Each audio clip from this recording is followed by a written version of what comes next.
Next question देखिए, a bus is moving with speed 10 metre per second on a straight road.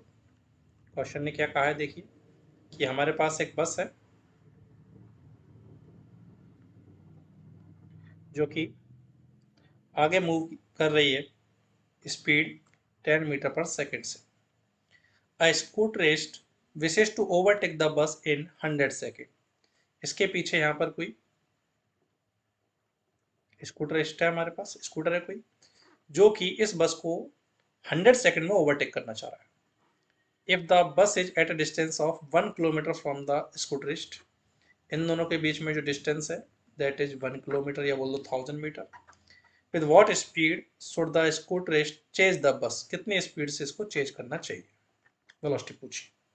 ठीक है, अब आप चाहो तो इसको रिलेटिव से भी कर सकते हो और चाहो तो इसको ग्राउंड फ्रेम में भी कर सकते हो। मैं दोनों से करके बताता हूँ। चलो अपन पहले ग्राउंड फ्रेम में सॉल्व करते हैं इसको।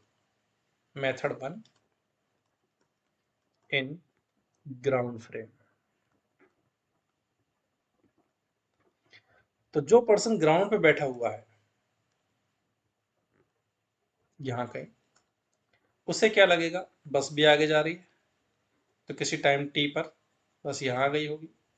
ठीक है, टी इक्वल टू 0 पे सारा मोशन स्टार्ट हुआ है, 0 सेकंड पे, तो किसी टाइम टी पे बस यहाँ आ गई होगी, और जो पीछे स्कूटरिस्ट है वो भी चल के यहाँ आ गया होगा और उसके बाद इसने ओवरटेक कर लिया होगा। मतलब इस टी सेकंड पे दोनों के दोनों मिले होंगे, जिसकी वैल्यू कितनी दे रखी है, 100 सेकंड। तो 100 सेकंड में दोनों के दोनों मिले हैं। तो बस अगर x चली है तो मिलने के लिए स्कूटरिस्ट को कितना चलना पड़ेगा, 1000 प्लस x। तो ग्राउंड फ्रेम में कांस्टेंट वेलोसिटी है दोनों की, तो सीधा सीधा distance equal to velocity into time लगा सकते हैं, अपन स्पीड इनटू टाइम लगा सकते हैं। तो बस के लिए कहूंगा मैं डिस्टेंस कितनी हो जाएगी, बस की स्पीड इनटू टाइम, और स्कूटरिस्ट के लिए टोटल डिस्टेंस उसकी हो जाएगी हमारे पास स्कूटरिस्ट की वेलोसिटी इनटू इसका टाइम। क्लियर, अपन को v फाइंड करना है। ठीक है, तो आप x की वैल्यू यहाँ से रिप्लेस कर दो, तो 1000 प्लस x की वैल्यू कितनी हो जाएगी हमारे पास यहाँ से, 1000 इक्वल टू 100v, तो 2000 इक्वल टू 100v।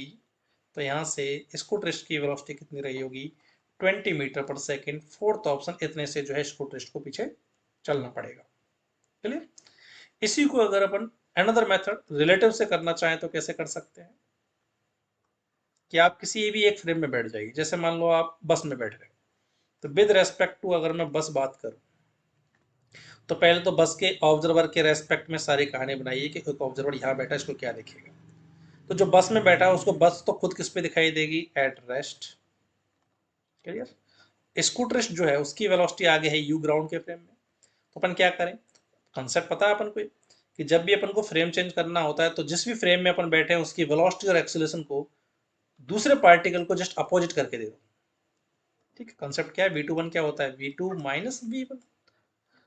तो अगर मैं फ्रेम नंबर 1 में बैठा हूं तो क्या करूं, अगर मैं फ्रेम नंबर 1 में बैठा हूं तो 1 के रेस्पेक्ट में बात कर रहा हूं, तो 1 की वेलोसिटी को रिवर्स करके 2 को दे देंगे, तो इससे रिलेटिव वेलोसिटी आ जाती है।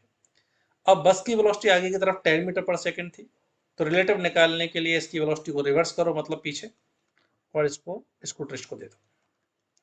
तो बस के रेस्पेक्ट में अगर तुम देखोगे तो बस तो रेस्ट पे है और स्कूटरिस्ट आगे जा रहा है u माइनस 10 से।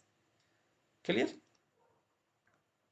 अब बस के फ्रेम में अगर मैं देखूं तो इस पर्सन को क्या लगेगा कि ये तो रेस्ट पे है और स्कूटरिस्ट की तरफ आ रहा है, और जब ये ओवरटेक करेगा मतलब मिल जाएगा, और मिलने में कितना टाइम लगेगा, 100 सेकेंड।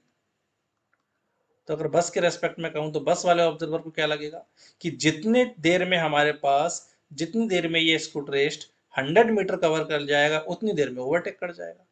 अब कोई एक्सीलरेशन नहीं है तो सीधा सीधा कह सकता हूं रिलेटिव डिस्प्लेसमेंट। ध्यान से देखना, इसको क्या लगेगा, इस ऑब्जर्वर को लगेगा कि अब स्कूटरिस्ट को मीट करने के लिए स्कूटर को केवल केवल 1000 मीटर चलना है। तो ये हो गया इसका रिलेटिव डिस्प्लेसमेंट, स्कूटर का relative displacement with respect to bus. Time अपन को दे ही रखा है, वेलोसिटी निकालनी है, तो मैं सीधा सीधा कह सकता हूं relative displacement equal to relative velocity into time. तो यहां से 10 इक्वल टू आ गया u माइनस 10, यहां से भी u की वैल्यू कितनी आ रही है, 20 मीटर पर सेकंड। आप किसी से भी सॉल्व कर सकते हैं। ठीक है, नेक्स्ट क्वेश्चन देखिए,